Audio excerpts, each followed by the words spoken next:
C'est ici, à l'angle de la 47e rue et de la 6e avenue. Je suis seul, ils sont 4, ils m'encerclent et me tabassent. J'ai une fracture de la cervicale. J'ai un hématome sous-dural.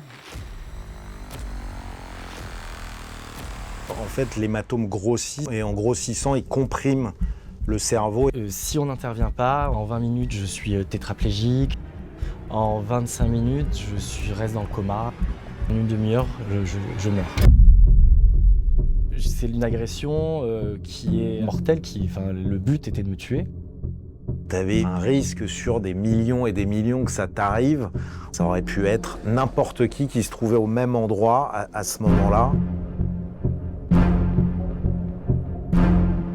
Je fonds en larmes parce que je réalise que j'ai vécu le pire et finalement j'ai réussi à en tirer quelque chose d'encore plus fort. Bonjour Cyril. Bonjour. Bienvenue dans mon incroyable histoire. Cyril, ce que tu as vécu ce soir-là, personne ne peut l'imaginer. Tu es en voyage à New York et en un instant, tout bascule. Il y avait une chance sur des millions pour que ça tombe sur toi. Tu as été choisi au hasard pour mourir ce soir-là. Tu vas nous le raconter. Pourtant, quelques minutes plus tôt, tu profites de tes vacances. Tu es dans le quartier de Times Square. Tu viens de sortir d'un bar. C'était le premier soir où j'étais seul à New York. Je profite de la ville, de l'énergie, et puis New York de nuit, c'est quand même incroyable à vivre.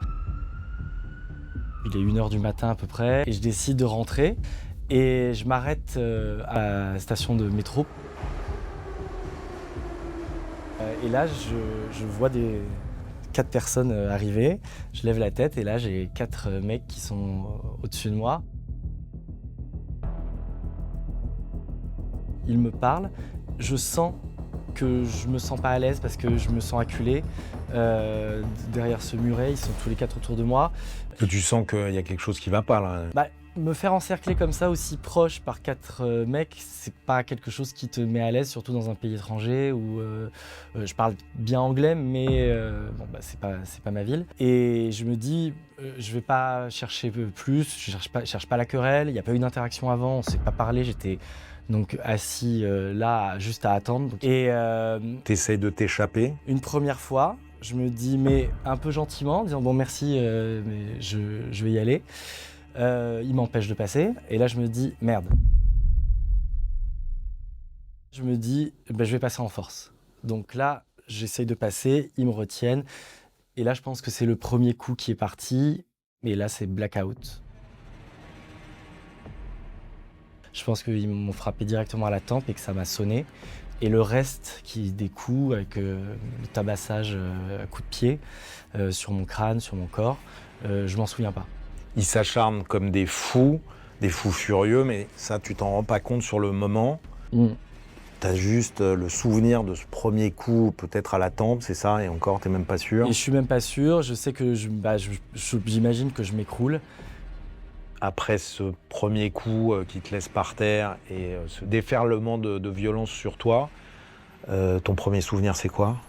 Alors, je me souviens que je suis allongé dans la rue, j'entends les sirènes de police et les gyrophares, je vois des flashs, des lumières. Alors moi j'ai appris par la suite que en fait c'est l'appel d'un témoin qui n'est pas intervenu physiquement mais qui a appelé la police, le 911, pour faire venir la police, et c'est comme ça qu'ils ont été prévenus et qu'ils sont arrivés. D'accord. Ce qui a fait fuir mes agresseurs. Le policier qui me redresse un peu et qui me parle, qui me pose des questions, mais je suis incapable de répondre. Je crois que je perds connaissance, puis je suis dans l'ambulance et la blackout totale. Dans l'ambulance, je me réveille. Je suis toujours entre deux eaux, mais j'ai quand même le réflexe de donner mon portable à l'ambulancier et de lui dire d'envoyer un message à Greg, un de mes meilleurs amis qui est américain et qui me loge parce qu'il est revenu vivre à New York, et c'est pour ça que d'ailleurs j'y suis aussi. Et là, je tombe dans le coma.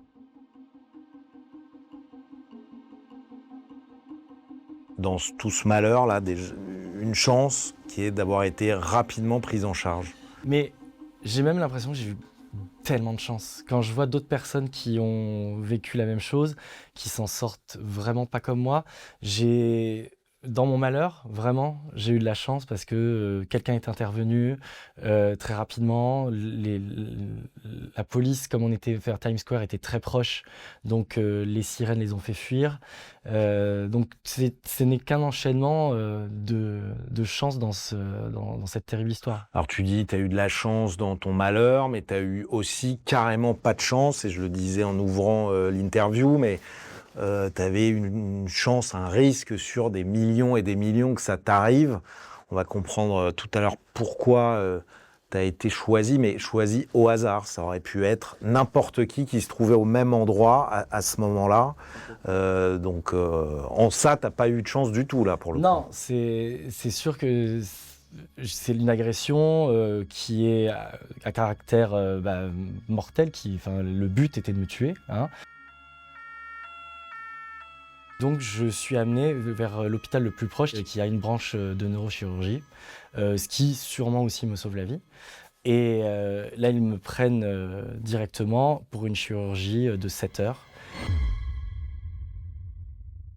J'imagine que les médecins font tout un tas d'examens. Qu'est-ce qu'ils découvrent? Qu'est-ce que tu as exactement? J'ai un hématome sous-dural. Donc c'est un hématome qui grossit et qui compresse ton cerveau, puisqu'il n'y a plus de place pour l'hématome, donc ton cerveau est de plus en plus écrasé et endommagé. Si on n'intervient pas, on va dire qu'en une demi-heure, je meurs. En 25 minutes, je reste dans le coma. En 20 minutes, je suis tétraplégique. En fait, tout n'est qu'une question de temps pour éviter les dommages. Donc l'intervention devait se passer le plus rapidement possible pour que j'arrive à m'en sortir. Et j'ai eu énormément de chance à ce niveau-là parce que j'étais près d'un hôpital, que j'ai été secouru très rapidement et que tout s'est bien enchaîné. Et sinon, je ne serais sûrement pas là, ou en tout cas sûrement pas dans cet état pour en parler. C'est une question de réactivité parce qu'en fait, l'hématome grossit, c'est ça, et en grossissant, il comprime le cerveau et l'endommage de plus en plus. Exactement. Donc plus on attend, plus ça grossit, c'est ça? Plus ça endommage le cerveau. D'accord. Et plus ça crée des séquelles, D'accord. voire la mort. Tu es à l'hôpital, ils t'ont fait réduire cet hématome rapidement. Il y a un jour de coma, puis tu te réveilles 3 jours après, t'es conscient, c'est ça? Je me réveille. Donc là, l'autre souvenir que j'ai, c'est que je suis en réanimation. Mais c'est très nébuleux, j'ai l'impression un peu de flotter au-dessus de mon corps, de voir des choses, mais je suis pas moi-même. T'es pas toi-même, t'es pas conscient, t'es même pas conscient que tu viens de te faire tabasser. Je pense pas que je comprenne avant le 3 ou 4e jour que ce qui s'est vraiment passé. Je suis sous morphine, je suis dans un autre monde, je comprends vraiment pas ce qui m'est arrivé. Je ne comprends plus ce qu'on me dit, je n'arrive plus à parler non plus, même en français j'ai du mal. Donc pour l'instant je suis un peu dans l'attente. Je suis vraiment un pantin, c'est-à-dire que je me laisse faire, je peux pas me nourrir seul, je peux rien faire tout seul, je peux pas bouger. Je reprends un petit peu mes esprits que quelques jours après, où je peux commencer à parler, notamment avec mon ami Greg qui vient tous les jours me voir, et comme il parle français, j'arrive à communiquer avec lui. J'ai beaucoup plus de mal avec les infirmiers puisque mon anglais est parti, beaucoup de souvenirs, des choses qui sont revenues petit à petit après. Je me souviens, je demande à avoir un miroir parce que je veux me voir. Tu vois quoi? Je vois mon visage tuméfié, je vois le bandage avec du sang, je vois tous les tubes que j'ai un peu partout. J'ai 56 agrafes sur tout le crâne.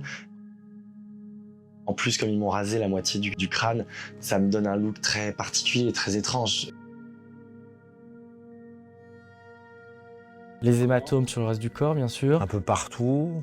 Un peu dans le dos, sur la nuque, j'ai une fracture de la cervicale. Ah oui. Je réalise que visiblement, c'est quelque chose de dur et de fort qui m'est arrivé. Surtout quand on sait que ça touche la tête. Pendant les 3 semaines, c'est ça, où tu vas être à l'hôpital. C'est quoi les plus grosses séquelles à ce moment-là? Les plus grosses séquelles, c'est mon manque de tonus. Enfin, j'arrive à rien faire, j'arrive pas à faire quoi que ce soit seul. Je suis pas autonome, je peux pas me nourrir, je peux pas marcher. Je suis en fauteuil roulant. Et moi, très vite, je me dis, je refuse que ça ne marche plus, que ça n'aille pas, quoi. Je me dis vraiment, c'est pas possible. Donc je pousse à vouloir marcher. Même quand on me dit d'arrêter, je refuse parce que je veux aller jusqu'au maximum. Mais on parle les premiers jours de 2 pas, 3 pas. Mais je pense que, en fait, quand ils ont vu que j'arrivais à quand même me lever, à marcher un peu, c'était plus rassurant sur la suite. Donc au fur et à mesure, tous les jours, je sens que je reprends un peu de force, que ça va mieux, que j'arrive de mieux en mieux à appréhender mon corps, puisque vraiment j'ai l'impression qu'il ne m'appartient plus. Mais au fur et à mesure, je vois les petits progrès. Et chaque petit progrès est une victoire. Mais j'arrive pas à savoir jusqu'où je peux aller, en fait. Parce que pour l'instant, c'est un process long. T'as perdu l'odorat, tu t'en rends compte dès l'hôpital? Non, je me suis pas rendu compte que j'avais perdu l'odorat tout de suite. Et surtout, j'ai pas perdu exactement l'odorat, j'avais une odeur fantôme. Oui. Une odeur qui n'existe pas, qui était constamment présente. Comme si là, quand on se parle, il y a une odeur que je suis le seul à sentir, qui était une odeur un peu de graillon, de friture, qui est restée pendant 1 an. Pas de chance, c'était pas une odeur agréable, non, c'était une odeur comme celle qu'on laisse sur les vêtements dans un resto où il y a trop de gras, quoi. C'est exactement ça. Trop de frites. Et est-ce que je me suis demandé si c'était l'odeur que j'ai sentie à ce moment-là ou de l'agression? C'était Ah ouais, qui serait resté figé? Peut-être un peu symboliquement. Donc je me nourrissais et comme l'odorat et le goût sont quand même assez liés, j'avais le goût de la pizza, mais j'avais aussi l'odeur en même temps. Donc ça a altéré aussi mon appétit, mon goût. J'ai perdu beaucoup de kilos après évidemment l'agression. Mais cet odorat, c'est très très étrange et il est jamais revenu complètement. L'odeur a disparu. Ah. Mais j'ai jamais retrouvé... tu sens pas le graillon, non, ou alors c'est moi? Là, on sent tous les sons, très bon, tout va bien. Mais physiquement aussi, j'imagine que ça a été très difficile. J'ai eu des vertiges pendant plus d'1 an, ou comme quand on se lève trop vite par exemple, mais sauf que moi c'était en permanence, donc un problème d'oreille interne où j'arrive à perdre d'équilibre. Tu sais combien de coups tu as reçus? Est-ce qu'il y a moins? Non. Non, je sais pas combien de coups j'ai pu recevoir. Je sais que la mort était vraiment pas loin. À ce moment-là, tu sais pas ce qui s'est passé. Tu sais que tu as été frappé à mort, tabassé sur le trottoir et laissé pour mort, mais tu sais pas pourquoi. Ça doit te travailler, non? Qu'est-ce qui s'est passé? Pourquoi moi? Moi, pendant ce laps de temps, je me pose des questions, mais je suis plus focalisé sur la douleur parce qu'elle est intense.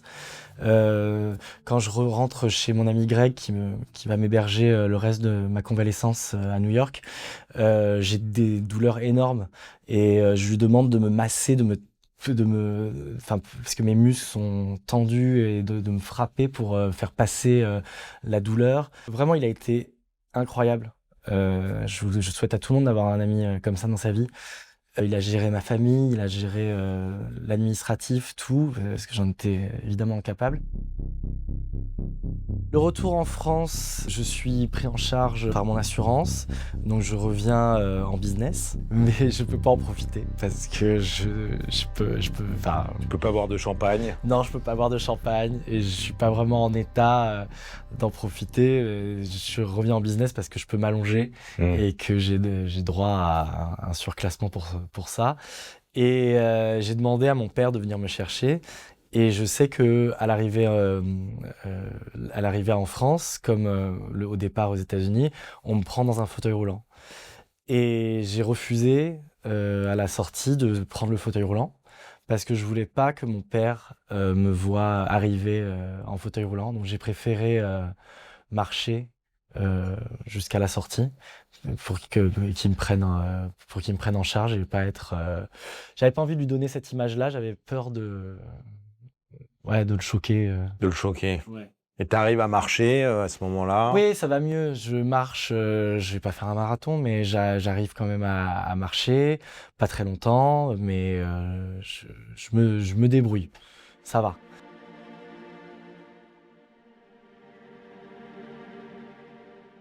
La récupération a été quand même assez rapide dans mon cas.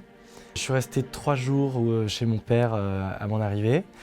Et le 4e jour, je suis rentré chez moi et j'avais prévu des amis qui venaient me faire à manger un peu tous les jours. Et ce soir-là, c'était le premier jour où je suis rentré chez moi seul. J'avais invité 3 amis pour venir me faire à manger, faire à dîner. Donc ils sont arrivés, j'ai commencé à leur raconter un peu tout ce qui s'était passé, les étapes. Et à un moment, je sens que j'ai du mal à parler, que je commence à être paralysé et que je n'arrive plus à respirer. Donc je leur dis que je vais aller m'allonger et au bout de 5 minutes, je les appelle et je leur dis je crois qu'il y a quelque chose qui ne va pas, il faut appeler une ambulance. Donc le SAMU arrive, m'embarque et on me fait une batterie de tests et j'avais fait une crise d'épilepsie. Il y a plusieurs types. Qui est lié à quoi? Justement des séquelles du cerveau? C'est les séquelles du cerveau. J'ai été médicamenté pour justement éviter les crises d'épilepsie et je devais changer de dose de médicaments. Et c'était le premier jour où je changeais la dose et visiblement c'était trop tôt. Donc il fallait que je continue à prendre ce médicament. Et c'est, je crois, le lendemain ou le surlendemain qu'on m'appelle pour me dire il faudrait que vous reveniez aux États-Unis pour témoigner, faire derrière la vitre sans teint, vraiment à l'américaine encore une fois, pour désigner les personnes parce qu'on a retrouvé des vidéosurveillances et on voudrait vous les exposer. C'est quand même une grande étape de l'enquête. Ça fait 4-5 jours que tu es revenu en France. Tu viens d'avoir une crise d'épilepsie. Et là, il t'annonce que l'enquête a fait un pas de géant, quoi. Là, il nous dit, on pense que c'est un gang et une attaque de gang. Donc une attaque de gang, c'est-à-dire que quand un jeune veut rentrer dans un gang aux États-Unis, après ailleurs je ne sais pas, mais il doit faire preuve de bravoure et de noblesse selon leurs termes. Hein. Il avait pour mission, pour pouvoir rentrer dans ce gang, d'aller jusqu'à te tuer? Ouais, normalement dans les termes, c'est aller jusqu'à tuer la personne qu'on lui désigne pour montrer qu'il n'a peur de rien et qu'il est digne de rentrer dans le gang. Donc ils étaient 4, sûrement le jeune qui m'a parlé était celui qui devait faire ses preuves. À coups de poing, à coups de... peu importe. Selon les médecins, c'est surtout des coups de pied, des fracassés sur le crâne, à coups de chaussures. Ouais. Même si c'était pas armé, l'intention c'était quand même de te tuer. Le but c'est de tuer. Le but c'est la mort d'une personne au hasard, de la personne qu'on te désigne, qu'on t'oblige à tuer. Quand le policier t'apprend ça, tu réagis comment?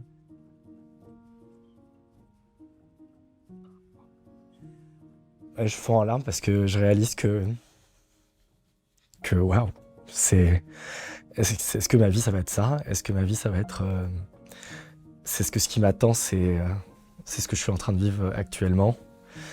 Ouais, c'est dur. C'est la gratuité. C'est un challenge d'accepter ça. C'est ça qui t'a choqué? Ouais, je me dis, ça aurait pu être n'importe qui, n'importe quel moment. Et ouais, je me dis, mais qui fait ça en fait? Pourquoi? Enfin, je suis dans une incompréhension totale, vraiment. J'arrive pas, j'ai pas de mots en fait. pour expliquer ce qui aurait pu passer dans leur esprit, dans leur tête. Personne ne mérite ça, évidemment, même que quoi qu'on fasse, mais en plus quand c'est gratuit et que c'est au hasard, je serais rentré dans cette bouche de métro, ça ne serait jamais arrivé. J'ai été au mauvais endroit au mauvais moment. À quelques secondes près, t'étais en bas, t'étais pas là, enfin t'as dû te refaire le film 1 million de fois. Mais ou pas je me suis pas trop refait le film, non. J'ai pas voulu, ça m'intéresse pas. Parce que je me dis, de toute façon, si ça n'avait pas été moi, ça aurait été quelqu'un d'autre, la personne juste après. C'est complètement le gratuit, c'est le hasard. Et c'est vrai qu'on se dit, mais c'est... Enfin... Pardon. Ça remonte parce que tu vois le moment... Ouais, ça remonte parce que je prends conscience un petit peu de la gravité et aussi de la bêtise en fait, de ce que ça veut dire, de ce que ça représente, de la futilité en fait de ça et que aussi la vie, mon Dieu, ça tient à rien quoi. Bon, ils ont voulu te tuer, est-ce que tu as envie qu'ils meurent aussi? Est-ce que tu as envie de vengeance? Il y a de la colère, mais il n'y a pas l'esprit de vengeance. J'ai pas besoin de ça pour avancer.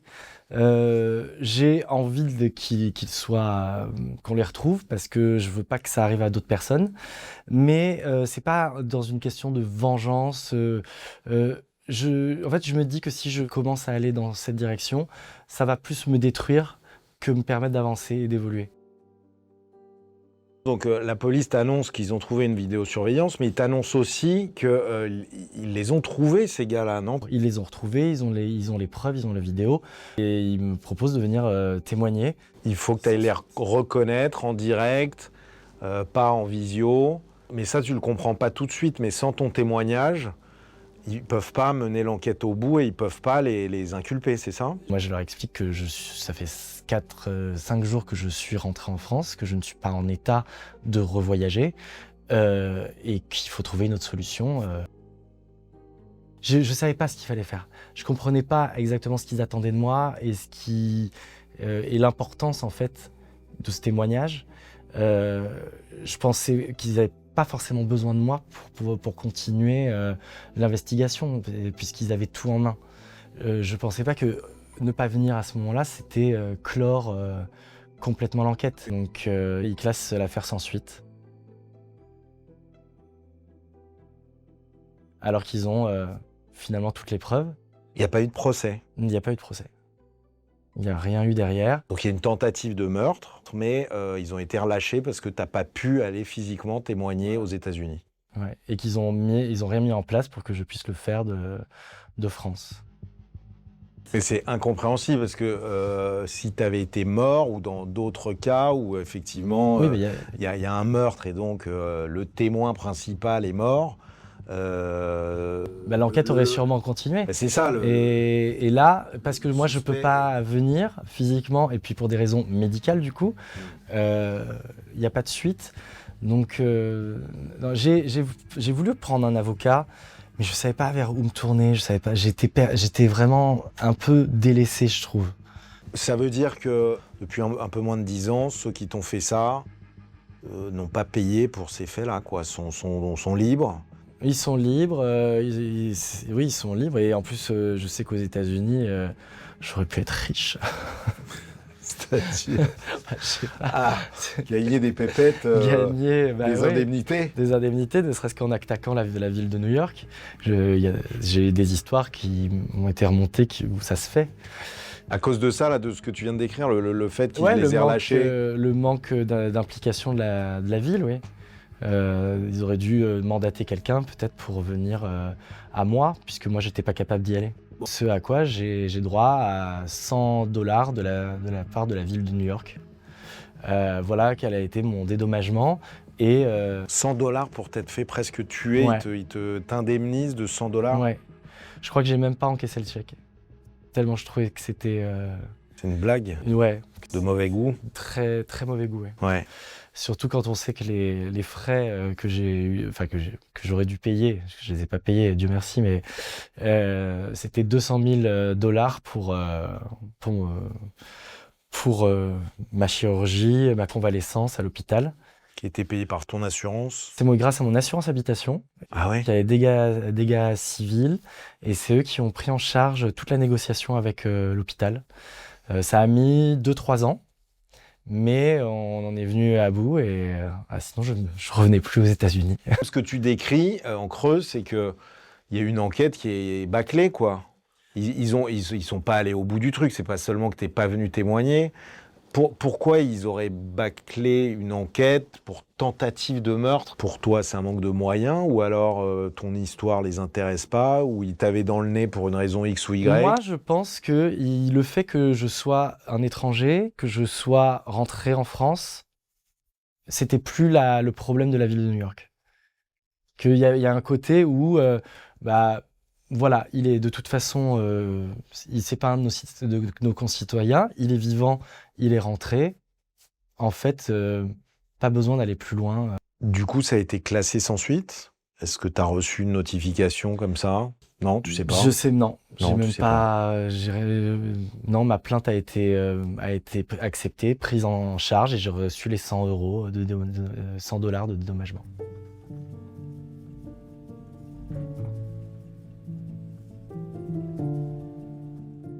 Donc 2 ans après, t'es pas encore au top de ta forme, Non.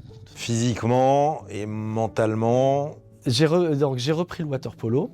Donc Ça, c'est le signe que ça va beaucoup mieux. ça va beaucoup mieux. J'ai repris les tournois. J'ai pas repris. Ton corps d'athlète. Non, voilà, ma vivacité, mon corps d'athlète. Mais j'ai quand même, je me sens beaucoup mieux. Et surtout, j'ai envie de me challenger, de me pousser, de voir jusqu'où j'ai réussi à guérir, en fait. À quel point j'ai réussi à conjurer, en fait, le sort. Mais t'as pas récupéré totalement Non. ton sens de l'odorat. Jamais récupéré à 100%. Il y a des odeurs que tu sens pas bien. Alors, il y a des odeurs que je ne sens plus. Ce sont les mauvaises odeurs. Ah. Eh bien non, ce n'est pas une bonne nouvelle. Ah bon?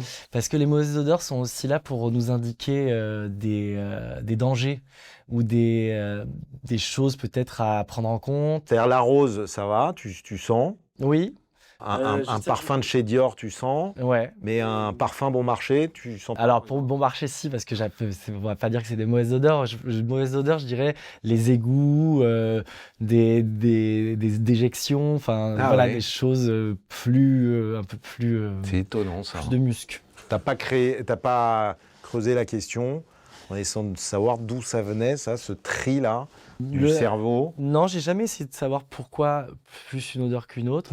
Moi, mon neurologue a dit que c'était aléatoire. D'accord. C'était vraiment, ils avaient dû toucher à quelque chose dans le cerveau à ce niveau-là. Alors ta vie va pas s'arrêter là, tu vas te reconstruire petit à petit, de plus en plus fort, et tu vas avoir un projet un peu fou. C'est de participer à Koh Lanta, Ouais. pas longtemps après. Donc le projet de Koh Lanta, il date depuis très longtemps, puisque je suis un grand fan de l'émission.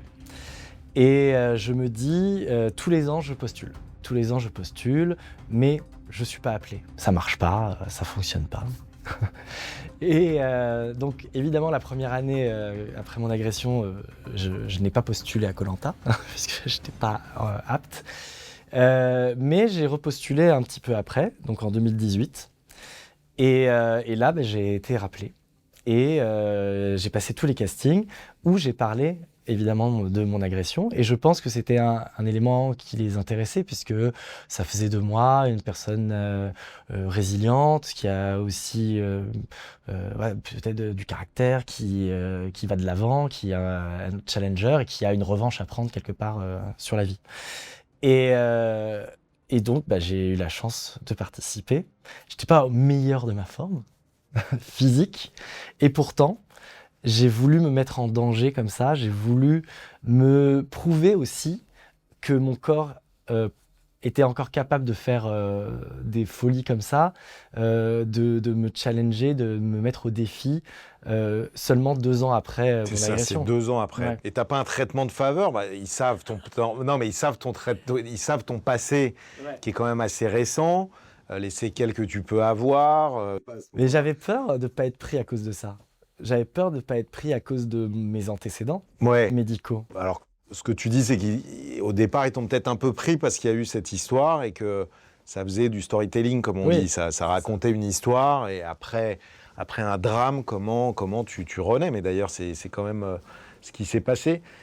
Tu penses pas que tu as eu... parce que tu es allé quand même assez loin dans... Oui, j'ai été éliminé juste avant la finale. Ah oui. T'aurais pu... 37 jours sur 39. C'est énorme. C'est pas mal. Physiquement, Koh-Lanta, c'est très très dur. Ouais. Ce qui est drôle, c'est que j'ai l'impression que comme j'avais déjà connu un corps diminué, la douleur, le questionnement sur son physique, j'ai mis mon cerveau en mode survie et j'ai eu aucun problème. Je suis un des rares à pas avoir trop souffert de la nourriture. J'ai perdu 15 kilos, mais c'est pas quelque chose qui m'a trop traumatisé. Vraiment, mon corps est jusqu'au bout, et c'est aussi en partie pourquoi ils m'ont éliminé, c'est que j'étais en forme jusqu'au bout, alors qu'on aurait pu dire ou penser que ça aurait été l'inverse, puisque mon corps avait été encore en convalescence au bout de 2 ans, hein. Et pas du tout. Ça t'a aidé, Koh-Lanta, à passer à autre chose, à passer un cap? Je pense que ça m'a aidé. Déjà, j'ai ressenti, comme pendant toute l'année après mon agression, un trop-plein d'émotions. J'avais énormément d'émotions en moi. C'est-à-dire que dès que je voyais quelque chose qui me touchait, je pleurais. J'étais très émotif. Vraiment, quand je revoyais des gens que j'avais pas vus depuis longtemps, j'arrivais en larmes. Et depuis 1 an, c'était passé, et Koh-Lanta a réveillé ça. J'ai beaucoup pleuré sur Koh-Lanta parce que l'émotion en fait de ce que je vivais, et parce que j'étais heureux de vivre en fait, et de vivre un rêve et d'avoir la chance de pouvoir l'accomplir, alors que 2 ans avant j'étais dans le coma et aux portes de la mort. Et ouah, c'est une dinguerie quand même de se dire que ouais, j'ai vécu le pire et finalement j'ai réussi à en tirer quelque chose d'encore plus fort et de me sentir encore plus vivant qu'avant en fait.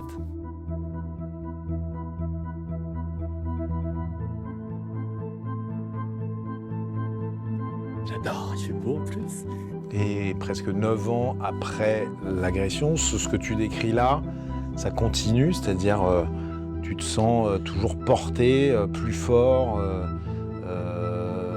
prêt à aller de l'avant en permanence, même à prendre des risques, à te mettre en danger, un peu comme tu l'as fait sur... Ouais, je pense que c'est une leçon de vie qui est terrible à vivre, mais qui apporte derrière des choses incroyables. Je sais que la mort était vraiment pas loin, et ça, en prendre conscience, c'est vraiment prendre un second souffle, vraiment. J'ai pris ça comme un coup de pied au cul en me disant jamais plus je ne laisserai passer une minute de ma vie.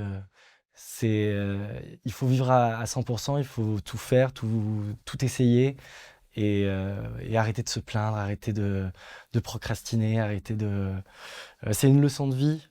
C'est dur parce que c'est un traumatisme aussi, mais c'est aussi une leçon de vie. Vraiment, parce que c'est des phrases qu'on entend de la part de gens comme toi qui sont passés très très proches. Il y a vraiment une différence entre le Cyril d'avant et le Cyril d'après l'agression. La vie, tu ne la vis plus de la même façon. J'ai décidé avec ça de plus m'embêter avec ce qui ne me plaît pas, ce que je ne veux plus. J'ai coupé des relations avec certaines personnes que je trouvais toxiques finalement, qu'on s'impose. J'ai, à l'inverse, revu beaucoup de personnes que j'avais envie de chérir. Et surtout, j'ai réussi à exprimer mes sentiments, à parler, à dire je t'aime, à m'excuser, à demander pardon et à pardonner. Donc un meilleur Cyril, une meilleure version de toi-même. J'espère que en fait, ça serait triste en fait, je trouve, de sortir de ce traumatisme sans rien apprendre, sans rien faire évoluer dans ta vie. Le sort s'est acharné contre toi par hasard, et ce qui a été terrible au départ, et finalement t'amène à vivre une meilleure vie avec une meilleure version de toi-même. Il y a une espèce de contraste Il y a un contraste improbable. terrible parce que j'ai décidé de le prendre comme ça. J'ai décidé de pas m'apitoyer sur ce qui m'était arrivé et de pas d'arrêter de me plaindre en fait et me dire que cette vie c'est une chance et que maintenant je vais y aller à fond. J'étais déjà quelqu'un de positif avant, mais là j'essaye en fait de cette grande gifle que j'ai pris m'a permis en fait de régler des choses que j'avais même pas conscience euh, dont j'avais même pas conscience en fait. Donc oui, je pense que je suis une meilleure version de moi. Je conseille à personne de faire ça, d'avoir ça dans sa vie. Mais bizarrement, je me sens plus fort parce qu'ils ont essayé de me mettre plus bactère. J'ai aussi fait une partie de l'Everest après en 2022 avec Maud, la gagnante de mon koh. C'était son rêve, elle m'a invité à l'accompagner. L'Everest en face. 5600 mètres. Oh, c'est un régal! Oh!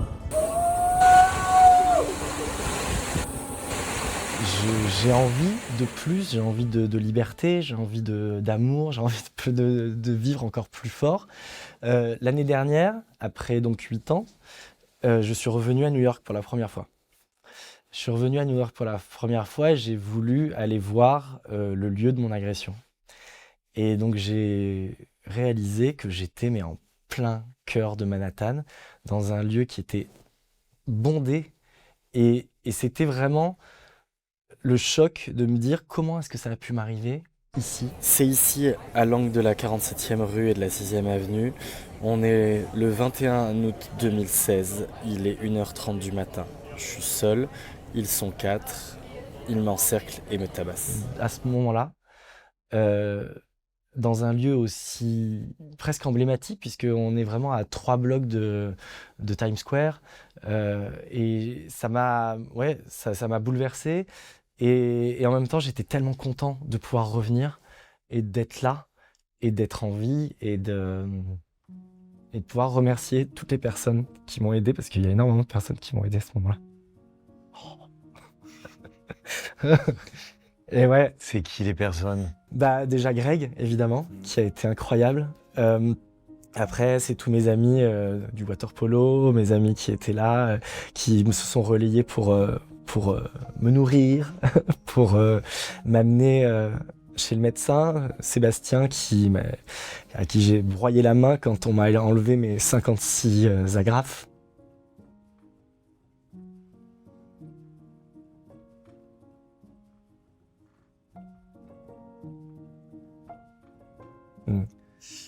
Et j'ai eu de la chance d'être très bien entouré. J'ai mon père, de m'excuser auprès de ma mère aussi parce que pour la protéger, peut-être me protéger, je l'avais mise un peu de côté parce que j'avais peur de ses réactions. Et puis aussi pardonner. Pardonner à qui? Pardonner à ceux qui m'ont fait ça. Pardonner, pardonner même à moi de ne pas avoir fait toutes les choses que j'aurais dû faire peut-être. Par exemple, avoir été plus combatif pour les poursuivre, pour faire quelque chose. Mais pardonner à ceux qui t'ont fait ça, t'as réussi à les pardonner? Ouais, il faut. Il faut. Il faut, mais comment on fait? C'est un processus. Ça va avec le fait d'arriver à exprimer ses émotions, à pouvoir dire je t'aime, à pouvoir dire à se demander pardon, à s'excuser. Et puis, c'est de la résilience, c'est du travail. Je pense que je suis une meilleure personne parce que j'arrive à faire ça maintenant. On sent à quel point l'histoire est encore présente dans ton émotion. Effectivement, tu es devenue une belle personne, et forte et sage. Et c'est bien que tu témoignes de ça, parce que tu reviens de très loin, et que évidemment il y a plein de gens qui verront cette vidéo, le plus possible d'ailleurs j'espère, mais surtout qui vivent des choses très difficiles et qui perdent espoir évidemment quand l'avenir semble absolument sombre, quand le présent est douloureux, cauchemardesque, etc. Mais ton exemple, il montre bien à quel point la vie et toi, vous vous êtes permis de dépasser tout ça pour le rendre meilleur, pour le rendre plus beau. J'ai toujours besoin d'avancer, d'aller de l'avant et d'aller dans le positif. Ça sert à rien de ressasser. Ça fait que du mal et c'est pas mon état d'esprit. Donc, il y a un moment, il faut savoir en fait où sont les priorités. Et ma priorité, c'est d'avoir une vie encore plus extraordinaire que j'ai pu l'avoir avant. Voilà. Il faut du courage aussi, ne serait-ce que pour revenir sur les lieux du crime, de l'agression. Tu devais avoir énormément d'appréhension, non, avant de revenir là? J'avais de l'appréhension à revenir, mais aussi l'envie de me confronter à ça, à ces émotions. Je suis resté un moment seul à regarder, juste assis sur ce muret, voir un petit peu, et me demander si des flashs allaient revenir. Est-ce que des choses, des souvenirs, c'est pas plus revenu? Et j'ai pas envie de chercher plus à ce que ça revienne. Voilà. Ça fait partie de mon histoire, ça fait partie de ce que j'ai vécu. Maintenant, c'est dans le passé, ça restera ancré et ça a fait la personne que je suis aujourd'hui. Mais l'important, c'est d'avancer, en fait. C'est la morale de l'histoire Oui. et le mot de la fin. Merci beaucoup, Cyril. Merci à toi. Merci.